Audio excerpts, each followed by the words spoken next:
Good morning to you, ladies and gentlemen. My name is Simon Mills. I'm a senior associate at the Zien Group, and I'd like to welcome you all to this long finance webinar on sustainable energy futures for remote communities.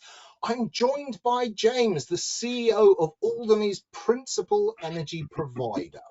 Now, as always, the agenda for this webinar is very simple. Following my brief introduction, James is going to make his presentation, and then we're going to move on to the Q&A discussion.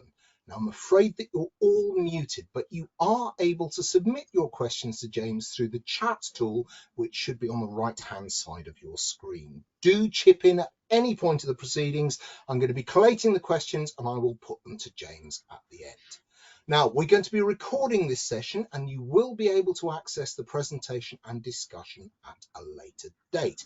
But before I move on, I really must thank our sponsors, the FS Club.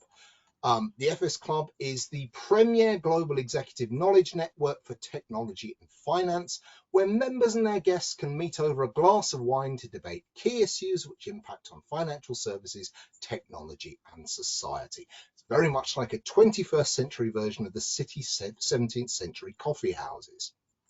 Now, time is running on, and I do apologize for our late start. So without further ado, I would like to introduce today's speaker. James, tell us about sustainable energy futures for remote communities. Thank you, Simon, and thank you all for inviting me to talk to you. I have a few simple slides, nothing fancy. They're mostly there to keep me on track and on time. So let's begin. So this is the story of a journey. It's a journey that we're all on, but we're only at the start of this particular journey. And so for the moment, the story itself lacks a middle and it lacks an end. I'm talking to you today about activity in a remote community, but I hope that by the end of this session, you will agree that what we're doing has potential for many much larger, better connected communities. So in today's webinar, I'll talk to you a little bit about Alderney and the community, the geography, some of the history, talk to you about what the energy system looks like, talk to you about how we are viewing sustainability, some of the things that we've done to date, what's the future direction we are taking. I would then want to focus on some of what I believe are the wider implications, but I should also point out that this is absolutely not a technical presentation. This is very much around the qualitative aspects rather than the quantitative aspects of what we are doing. All right, so Alderney, there's the island of Alderney. So it's a slightly blurry photo because it's taken from the window of one of the small planes that plies its trade between the island and Southampton. On the left of the picture, you can see the harbour. In the middle of the picture is the main town area, St Anne. And then to the right of the picture, you can just about make out the runway at the airport. So Alderney is the northernmost of the Channel Islands. It sits about 10 miles from the coast of France. Alderney is a crown dependency. The Channel Islands are crown dependency. And that means that the community has allegiance to the reigning British monarch, currently Charles III. The island is 3 miles long, about a mile wide, and it has a population of some 2,200 people. So in most terms, Alderney is a village. But unusually for a village, it's independent. It has its own government. It has its own legislature and its own judiciary. Now, this is important from an innovation perspective because it does mean that we can be very fleet of foot with statute. So if there are opportunities that arise which present issues from a legislative point of view, then actually it's relatively quick for the island to address those issues and, as necessary, create an environment in which those types of opportunity can thrive. So an example of that is about 15 years ago, with the emergence of e-gambling, Alderney set up the Alderney Gambling Commission and is now one of the main regulators of the e-gambling industry worldwide. And that was something that we were able to move forward on very quickly because we could put the necessary regulatory statutory models in place to allow that to happen. So where do we get our energy from and how do we use it? So we have no interconnector. So all energy has to be produced in Ireland. The island is currently pretty much entirely reliant upon fossil fuels. Interesting from an energy mix, and I think this bypasses a lot of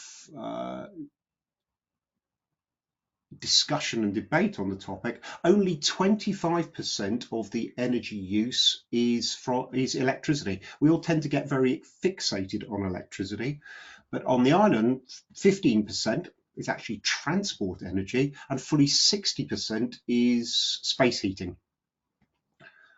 In 2022, the island produced an island plan. This was a collation of responses from the community to a consultation. And on the topic of energy, the community said, we want cheaper, greener energy.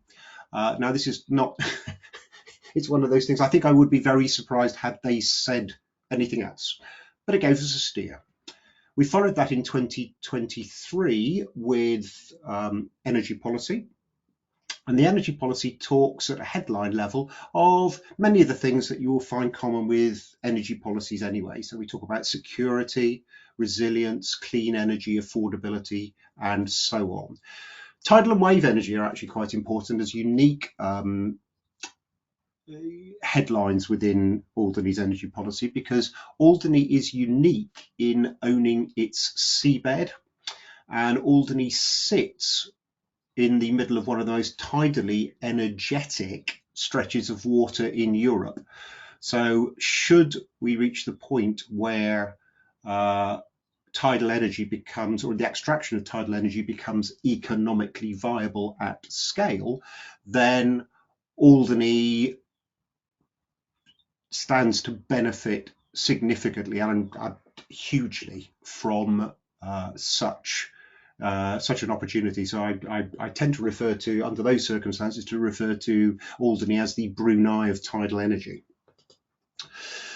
Alderney Electricity Limited, this is the company that I run. We are responsible for upwards of 90% of the energy used on the island.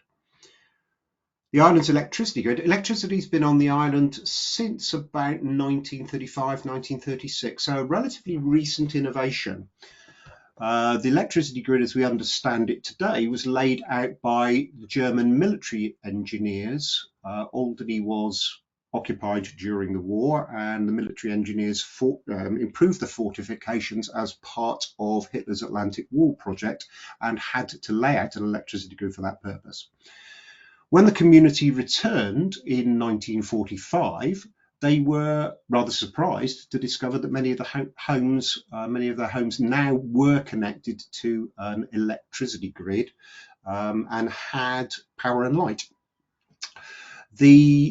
Unfortunately, by 1948, the challenges for a small community without the skills and experience of running such an electricity grid meant that the community needed external support, and some of the grandees of the community went out to look for help.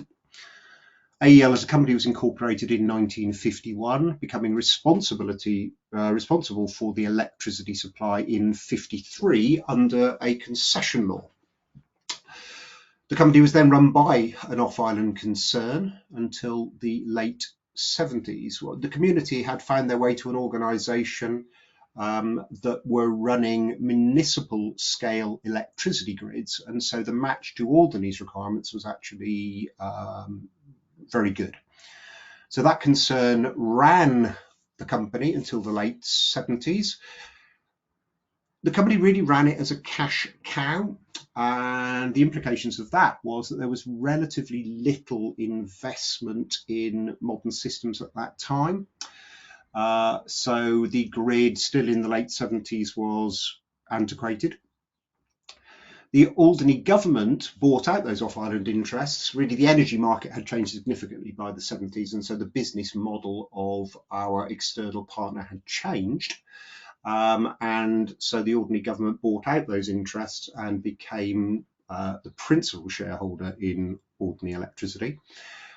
Through the next period, there was, fair to say, a lot of political expedience in how the company was run. So it was very much about keeping the lights on, but again, keeping costs to a minimum.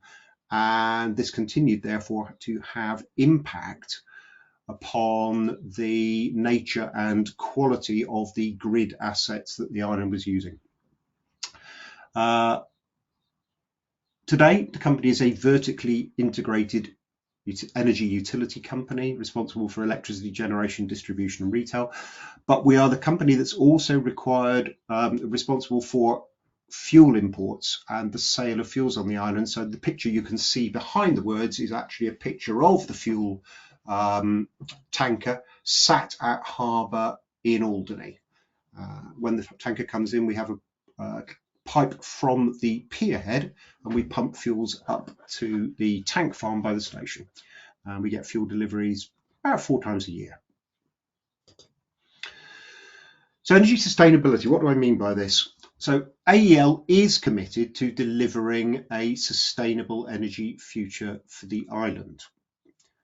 I submit that energy is the most important commodity these days. One can argue that without food and water, life becomes impossible. But the reality is that the standards of living that we are accustomed to cannot be delivered without access to energy.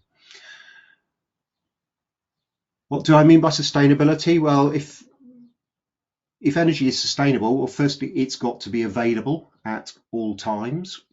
It's got to be affordable. So if you can't afford energy, it's clearly not sustainable. I submit it also, as a subset of that, needs to be equitable. So it needs to be affordable by all members of the community. Is sustainability therefore about economics? Absolutely. Is it about the environment? Well, in part. But for a remote community like Alderney, where we stand at the moment, I suggest that the environment is not the main thing that we are looking at. If we go back to that comment in the island plan, cheaper, greener energy, the other comment I suppose that the community could have come back with to say, well, we don't really care where the energy comes from, we just want cheaper energy, thanks very much. But as I say, given the where we are, given the nature of views on the economy, views on climate change, it would be very surprising had that green element not been attached to the island plan. The main thing about achieving sustainability is that we need to minimise all of the risks associated with it. And for Alderney, that's largely fuel risks. So there is a supply chain risk. If we can't get the ships to bring fuel to the island, then those supplies dry up very quickly and access to fuels becomes very much more expensive. Also, as we've seen, global events create large volatility around pricing. And so the price of fuels on global markets has a significant impact upon the affordability of energy on the island at this moment in time. I've written fossil fuels at the moment because I think I just paused to say, are fossil fuels sustainable? I have people who talk to me on a daily basis who say, I don't know why we're bothering with all this green stuff. Fossil fuels aren't going anywhere soon. There's plenty of fossil fuels out there. And actually, as the world moves away from fossil fuels, so they are going to become abundant and they're going to become cheaper. So I think we'll just leave that as opinion is divided on the matter. As I say, for us, whether or not fossil fuels are available, they will certainly be sustainable, I submit, for the next decade, which is important because we have a lot of work to do in that time.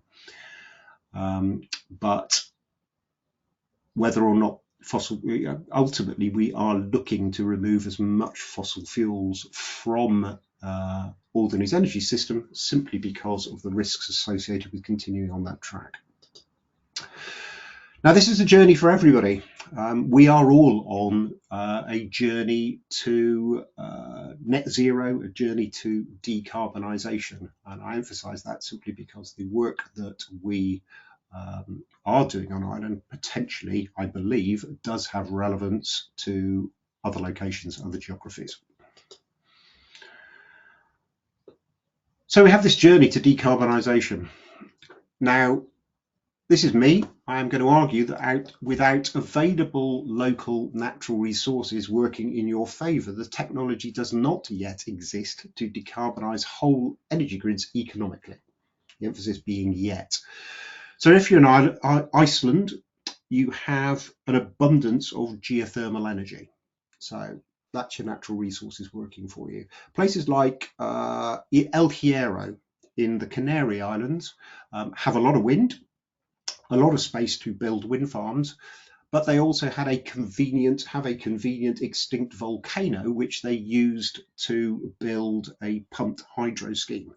So El Hierro has the potential, has the resources available to run a decarbonised energy system working on the basis of wind energy and pump storage. Not every island has that opportunity. Not every remote community has that opportunity. And say in the future, Alderney's got tidal energy, and that may well be the future of the island's energy system. So we've divided the journey up into short-term, medium-term, and long-term. For us, the short-term is probably the next 10 years.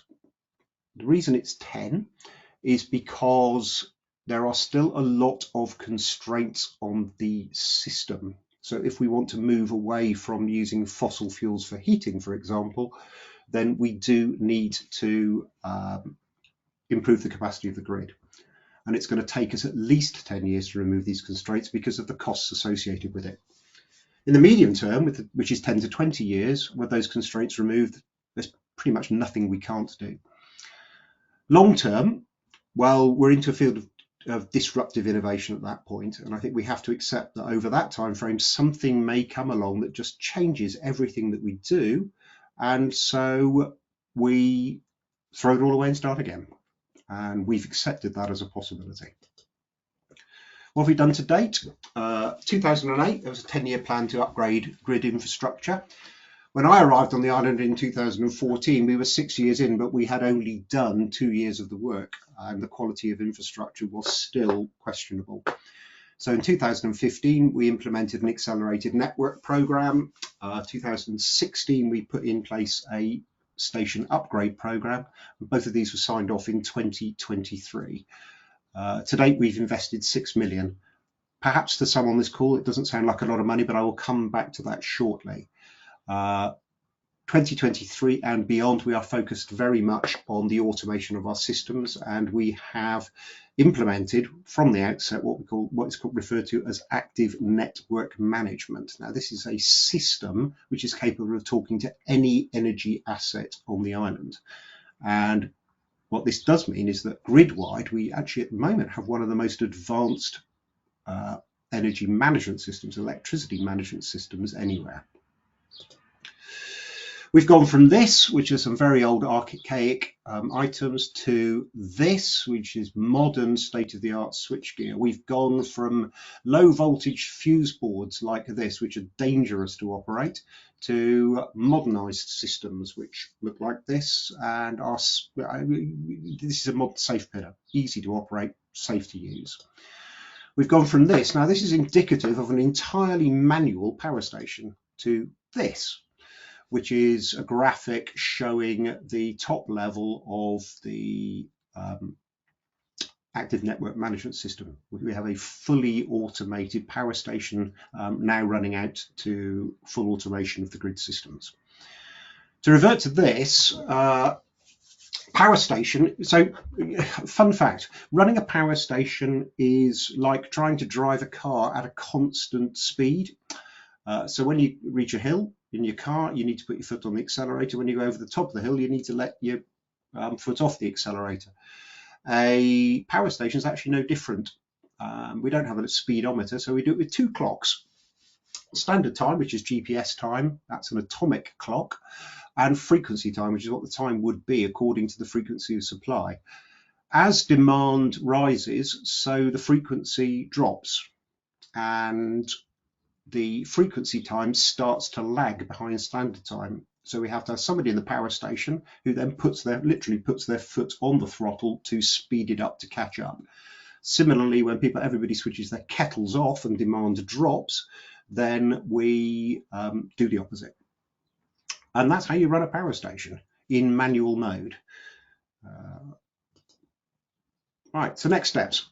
On the supply side, we're talking about network operation. Here, data is critical because we need to understand the operation of the network. We have what we call a 3x3 program, and this is to deliver a third of the electricity from renewable sources in 3 years. And at the moment, we're looking primarily at wind, solar, with some storage to help manage the network issues. On the demand side, it's very much about smart management. So we are implementing a meter trial. We're putting dashboards in place so that members of the community can actually have information about how the network is operated on a minute-by-minute basis. And what we're trying to do is we're trying to move discretionary consumption from peak periods. We're starting to talk about remembering what Grandma knew. Now, Grandma knew that you don't do your washing on a day when the sun isn't shining and the wind isn't blowing. Now, that's not because we need necessarily for everybody to hang their washing out on a washing line, but we know on days like that, we will have lots of renewable energy on the network. So if we can move discretionary consumption to those times, then the third becomes half, maybe. The other side is we are rolling this out in a way that actually the whole of the island system becomes a test bed for innovation. So the idea of this, and I'm conscious of the time, so I will speed through this. Between 1996 and 2014, I was living in Bristol. I was focused on digital communications and energy systems, and we were all talking about test beds at that time. We had just rolled out a citywide digital test bed. We were looking at the potential for tidal energy in the Severn Estuary, and I was asking the question, well, what would an energy test bed look like? The reason for this is because our thoughts around what we might do in the Severn Estuary were going to cost billions, but it was all on untried and untested technology. And my thought was, well, it's all well and good, but we're never going to be able to build an investment case around this at this scale. So the clue here is I certainly didn't go to Alderney to run an energy utility company. An energy test bed has to be a complex system. It must be scalable.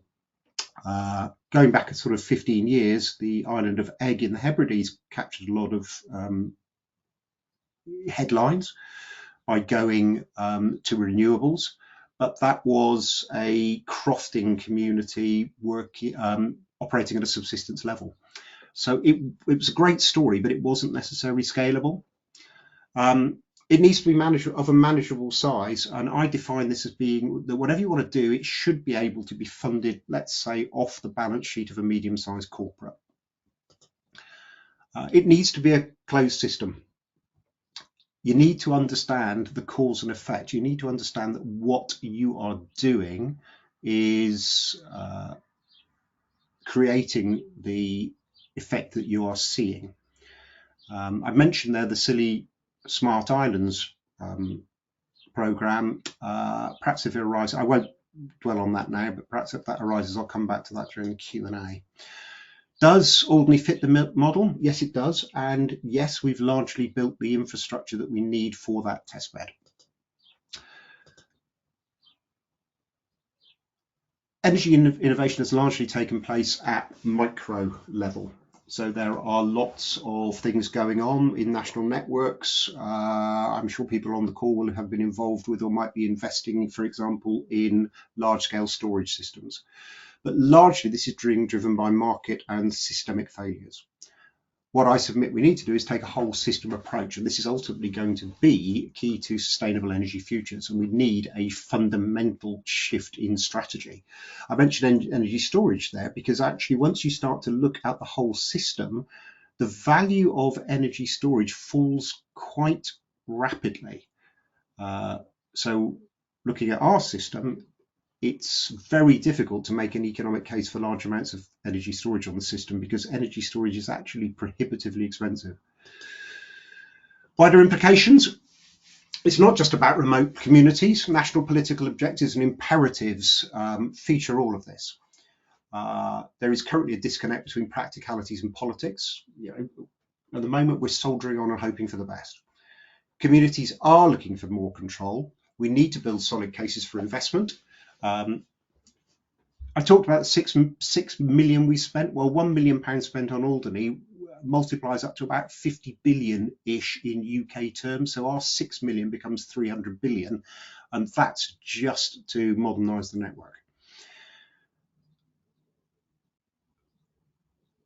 Guernsey equivalent, about 200 million. So it's already too big an island. And Guernsey's only 60,000 people.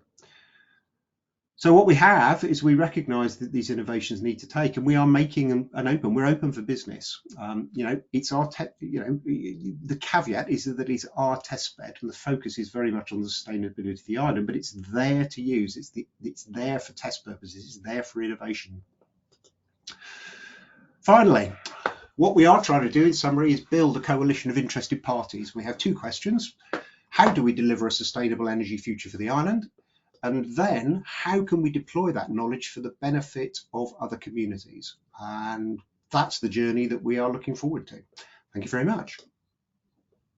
Fantastic, James. I really enjoyed that. It's lovely to get a really clear-eyed vision of the issues that a community like Alderney faces with regards to energy security. We have got a huge number of questions, but I think the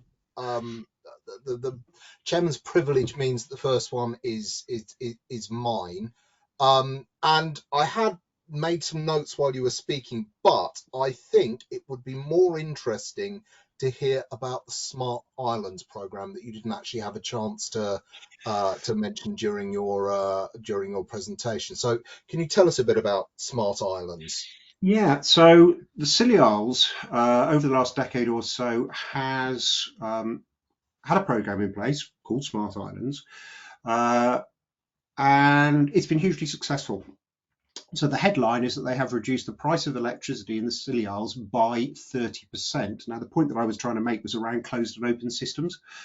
So what they've done is the interventions are largely behind the meter. So they've installed a smart management system for behind the meter systems. They have installed quite a lot of solar generation. They have installed some storage to manage that. Overall, what happens is, and so in part, it was about managing rising energy costs, but in part it was also about unloading a 30-year-old subsea cable running from the tip of Cornwall to the Scilly Isles. Energy consumption was increasing and the cable was hot.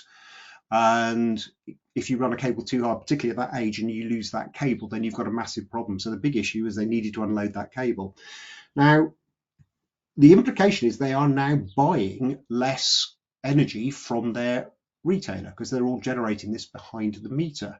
Now, the fixed costs of provision to energy haven't changed.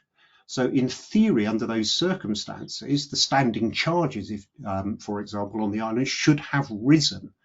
And the work we've shown is that actually your standing charges rise almost exactly in step with the price gains that you make behind the meter. Now that hasn't happened in Scilly Isles because the retailer doesn't look at it with that granularity. So in fact, the additional impact on fixed costs has been very kindly picked up by the other residents of Devon and Cornwall. And so if you don't have a closed system, it's very easy to come up with those headlines. But when you try and open it out to the wider system, you go, hang on, there's a bit of a problem with this. Doesn't alter the fact. I'm not saying that Scilly Isles is a bad program. It's a great program, but there are implications of that from a testbed point of view.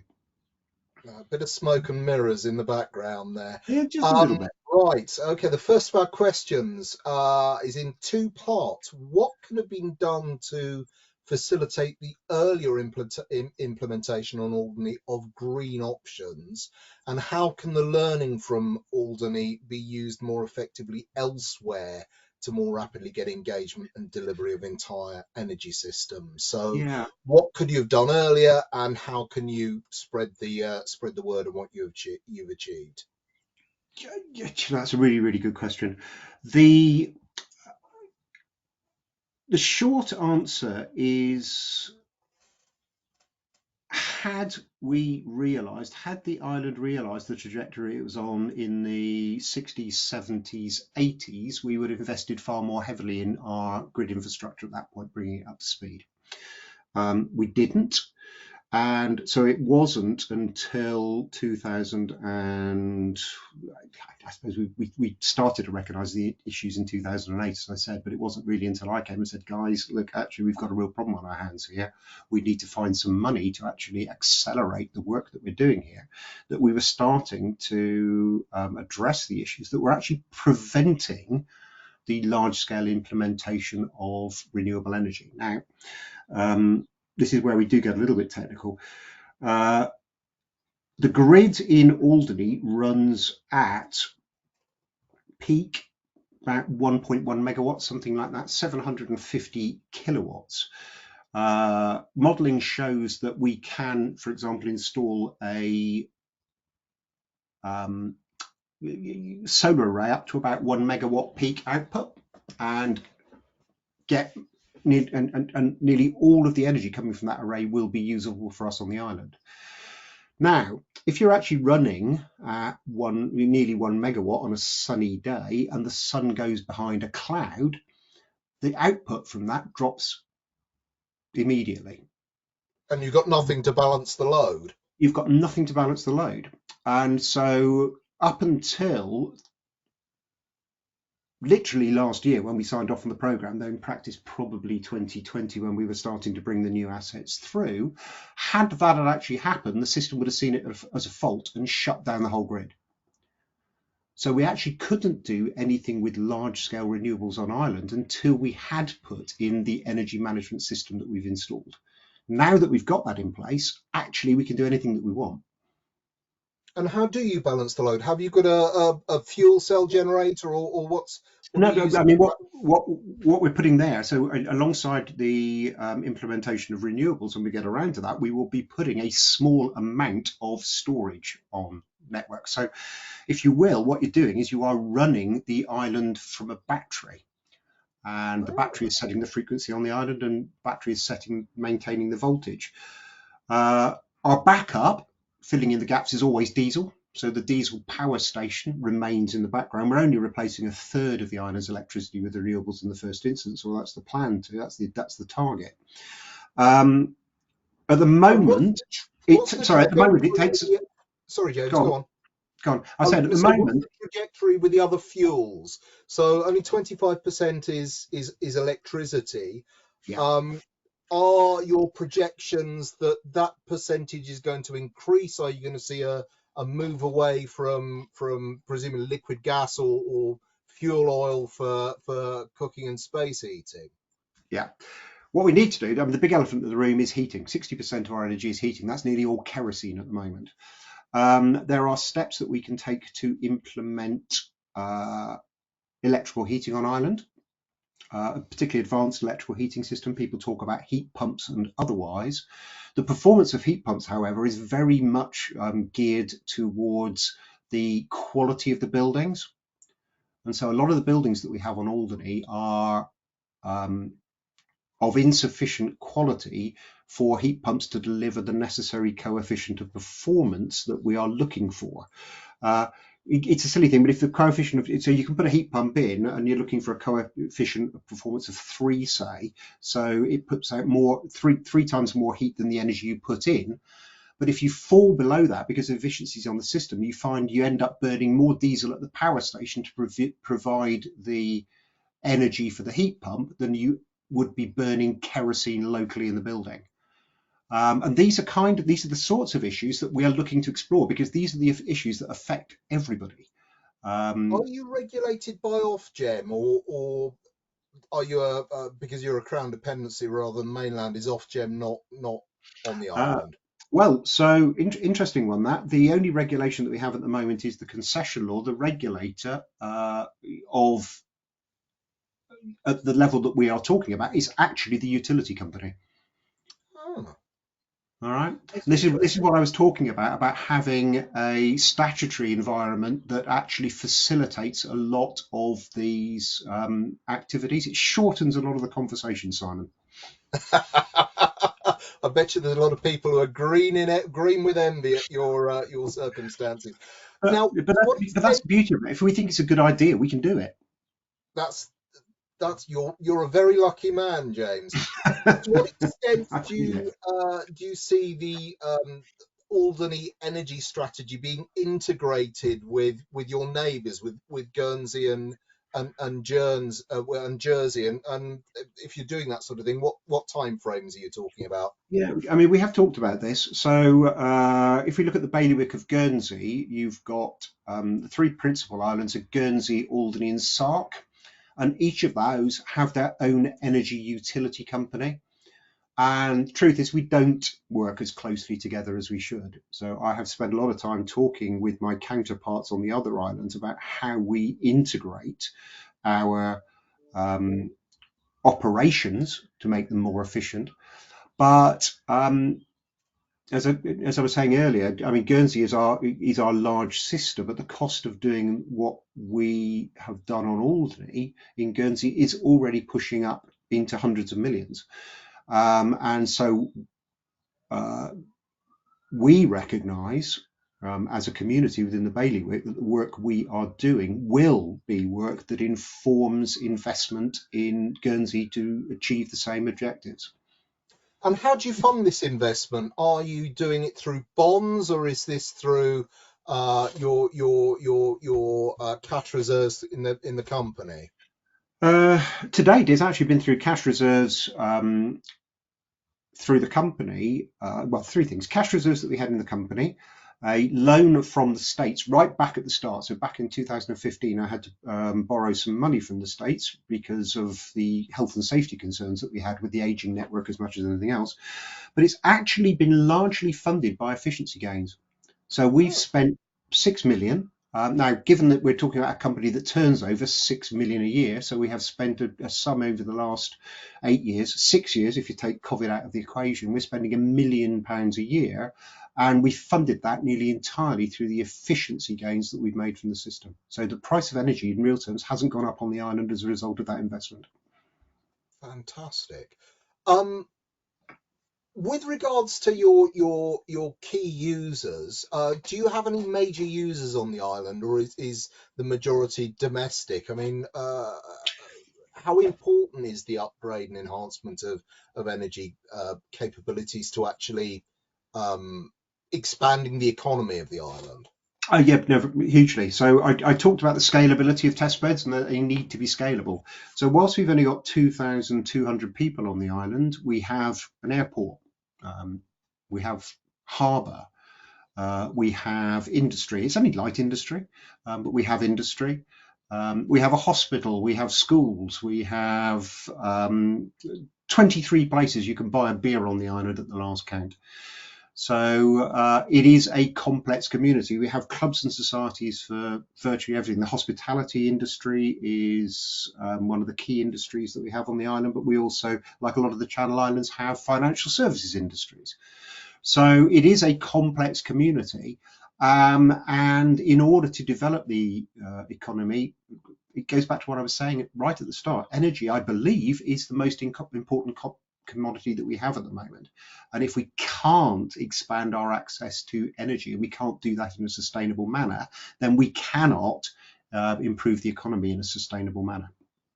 Now, right at the head of your presentation, you talked about Alderney really taking a lead with online gambling. Do you have any servers on the island which are major energy users? Um, we don't. So the whilst we have that regulator, when it first came in, actually there was an influx of nascent gambling companies at that time setting up offices on island, with the expectation and hope that the operations would move to the island. Now that hasn't happened, and that's largely because of the digital connectivity. So, and changes to the way that the world manages its data. So all of that larger scale operation is active. It's off island. It's in the UK. Some of it moved down to Guernsey. So the island has not benefited from that influx of companies, that influx of technology in the way that was perhaps hoped when we were first looking at this in 2002, 2003, something like that. Now, James, you mentioned domestic use and the quality of the built infrastructure in the island. What's actually being done to enhance the energy efficiency of buildings on the island? Is there a program for insulation and enhanced energy efficiency? Yes, we're actually talking with the government about this at the moment, because that has got to be a vital key step. We have to improve the quality of the building and the built environment. And one of the first things, one of the obvious things, one of the most cost-effective things, is to simply improve the insulation of your property. It is a surprise to me, it always has been since I arrived on the island, that given the cost of energy on the island, that the quality of insulation in most properties is relatively poor. Certainly, it would be the first thing that I did in order to cut my energy bills, would be to insulate it to the literally to the rafters. Have you got any incentives for demand side management with your customers? Not at this moment in time. So the way that things work, well, that's partly technological. So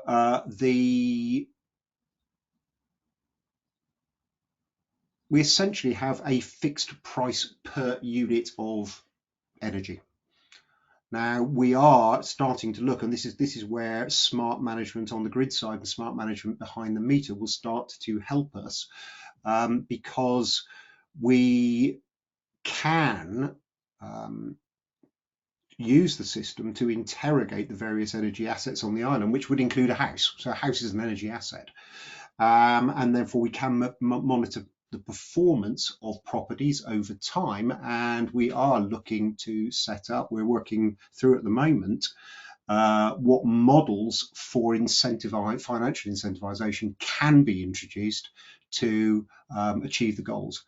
We do need to be careful, because there is a danger that if you provide funding for things, you start to drive the wrong kinds of behavior. But we are working through that closely. Again, it's as I said at the start, we are at the start of this journey, but the beauty of what we're doing is we are looking at an energy system in its entirety. Have you rolled out smart meters in domestic premises? And if you have, is there the capacity for domestic photovoltaic to feed into the grid? So yes, we are. We're starting to roll out smart meters now. I mentioned we have a smart meter trial running.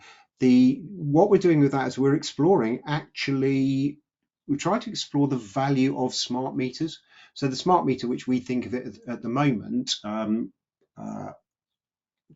largely what it's telling you is it's telling you how much energy you're using at any one time. Now, that is not as important as being able to tell you what else you could be doing instead of, so the fact that I know that at any one time I'm using a particular amount of energy, it's down to me to then decide what I do about that, whether I switch things off or otherwise. What we're looking to do is we're also looking to put specific dashboards behind these smart meters, which will give members of the community real-time information as to how best to manage their facilities, how best to manage their properties for economic advantage. And it is driven by economics. And the issue of domestic PV and feed-in tariffs? We do. So there is a debate going on around domestic PV, because domestic PV comes with a slight socio-economic challenge. By that I mean that the people who are most able to afford domestic PV tend to be the people with a few quid in their pocket they can spend on that. And so if people put the solar panels on their roof, they benefit from it. But we then get back to the silly old issue, where if they are now starting to buy less energy from the energy provider, energy goes up in price for everybody else, and that tends to fall back on the less privileged within the community. So we are working through some of these. So it's not just about the technology, it's also about culture. It's about these socio-economic factors. So there's a lot to be done here. And then, until we've worked through it all, then it's very difficult to know long term how you deliver this kind of sustainable future. Excellent. Now I am getting signals that we're running out of time, James. Yep. There are some dozens of questions on my board here, and I do apologise to people that we started late. We've run over time a little bit, so I think we've made the time up. But I do apologise if I haven't got round to putting your questions to James. Please, we will submit them to James, and James will contact you directly after this webinar has ended in order to answer them. There's some really cracking ones here as well, so I do apologise, James, that I can't put them to you, but we are. So, but I was going to say that if you if you send the questions to me, I will answer them offline. Excellent. Well, as I said, I do apologise that time has caught up with us, ladies and gentlemen. I know some of you have still got questions to ask. We will put them to James. I'd also urge you to keep an eye on our forthcoming events page for our eclectic mix of webinars coming up. We've got fire risks involving lithium-ion batteries. We've got Sir Isaac Newton, a genius or a flawed character. And we've got the Achilles heel of AI, how a major tech risk to your business could be one you haven't heard of. These and dozens more are listed on our website. Do please have a look and sign up for those. It just remains for me to thank James for his contribution today. As I said, we've recorded this webinar, so you can catch up with what he's been saying on our website or our YouTube or LinkedIn channels. It just remains for me to say thank you very much for your question, your involvement today. We hope to see you again soon. Goodbye, everyone.